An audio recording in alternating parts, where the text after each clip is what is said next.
Who doesn't love Mario Kart?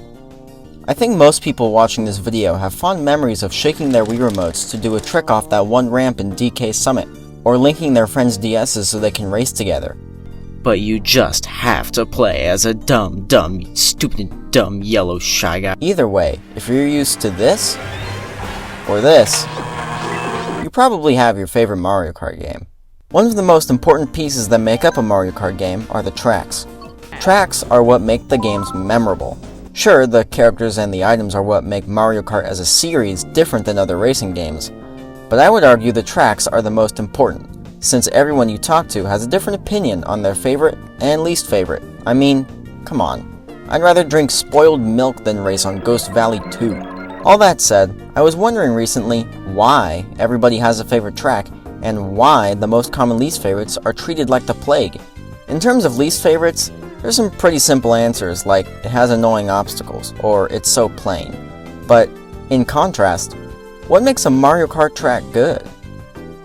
I did some very intensive, strenuous, and most likely worthless research into this topic, and I'm going to share it with you now. So in my research, I tried to first answer the question, what is the most popular Mario Kart track? And to figure this out, I watched 15 top 10 lists from YouTubers big and small about their favorite Mario Kart tracks. After they gave their 10, I essentially assigned them a point value based on where they were on the list. This track got number 10, 1 point. This track got number 1, 10 points. I repeated this process writing down every track, what game it's from, and how many total points it earned. I took some liberty with people who said, every Rainbow Road, and just gave 1 point to every Rainbow Road track from each game. I also included an online forum I found of people posting their favorite tracks, and I gave 1 more point to each track named. I realize this isn't very scientific, but so what? Just because I'm in a statistics class doesn't mean I have to conduct reasonably accurate research into freaking Mario Kart. Anyways, I tallied the results, and here's the comprehensive list of popular Mario Kart tracks. I'm sorry, Sunset Wilds. Maybe you'll be someone else's favorite soon. So the top 5 courses on this list, in order from 5th to 1st, is Koopa Cape, Maple Treeway, Airship Fortress, Waluigi Pinball, and Rainbow Road from Mario Kart 7. What I also did was group together tracks from the same game, and tally up both the total points scored for that game and an average track score. And here is the bar graph I made. Yes, I drew it by hand, and yes, it is beautiful and just as valid as any other bar graph would be. You'll notice that the top ranked games overall were 7 on the 3DS, Mario Kart Wii, and the best one being Mario Kart DS. And at the bottom of the graph, you know, the flat ones. Okay, so now you're thinking, what does all this mean? Why does it matter? I don't know. But we can look at general theories of course design and analyze how these courses fit the aspects of what makes a good track. Or look at the flat ones and talk about why no one likes a flat track. There's another YouTuber who is much smarter about this kind of stuff and made a great video about Mario Kart, the Design Doc. I highly recommend watching his video. I'll link it in the description. He brought up 2 really good points that I'm going to borrow and use in my video because I want to be cancelled for plagiarism. One of the points he made was that speed boosting items create options while racing, which doesn't sound like it has much to do with track design, but let me explain for a second. Say you have a mushroom in your item slot and you're racing on Dolphin Shoals. You're rounding the corner after the flight section, and you see that now you have a choice to make. Since everyone else doesn't have a mushroom, they're gonna just drive on the track and follow the turn before the finish line. But if you go off the course, you basically have a straight path and might get ahead. And especially since you now have a mushroom, you can speed boost right through there and pull ahead of the other racers and laugh in their face now that you are legally better than them. That's good track design. Little shortcuts and ways to bypass the regular path allow skilled players to use the track to their advantage. But sometimes you can just do this. Or this. Another point he made was that courses rely on set pieces and themes that make them memorable. Essentially what this is saying is that your average tick-tock clock will be remembered more than your average Mario Circuit 3. Think about it this way.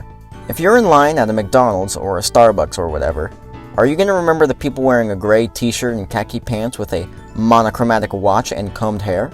Or are you going to remember the guy wearing a funky half-button button-up and toucan socks with fingerless gloves and a Dairy Queen hat? That guy has features that are unlike the rest and is more likely to be remembered by the eyewitness who saw them assault the cashier. The more out-of-the-box courses, like Daisy Cruiser, Electrodrome, or Yoshi Valley, have characteristics that make them unique and therefore memorable.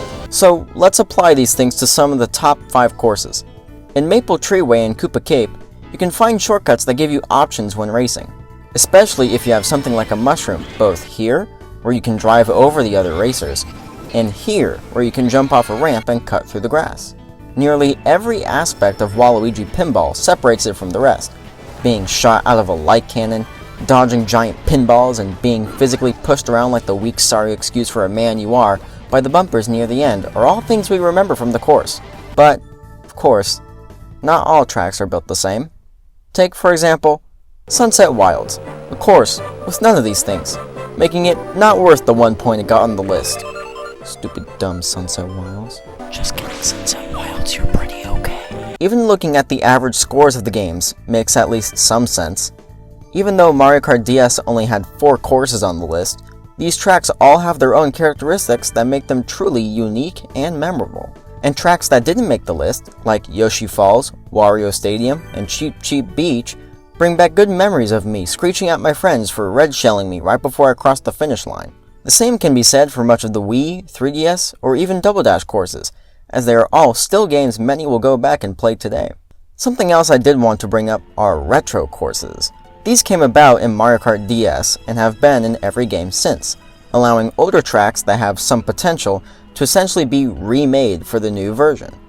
While sometimes they bring back tracks that I felt were still really good before, every now and then there's a track that looks so good in HD, I feel the need to dress for the occasion. One that immediately comes to mind is Ribbon Road. I don't even need to explain this one, just look at this.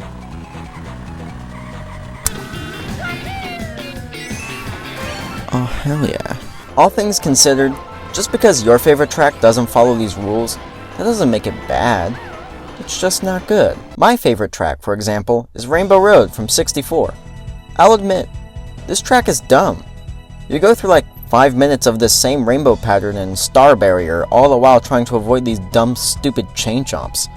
It's a bad course. I shouldn't like it. But the personal nostalgia I have associated with it, plus the absolutely banging music behind it, make it special to me. I'm always excited to play Mario Kart 64 for this course alone. It's like a reward for me for having managed to find 3 other people who all want to play Mario Kart 64 with me. And that's all I'm trying to get at here. If you have fun with any Mario Kart game and enjoyed the tracks, then this video shouldn't matter.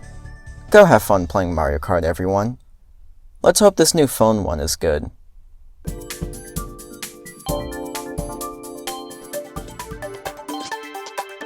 My god. Not microtransactions!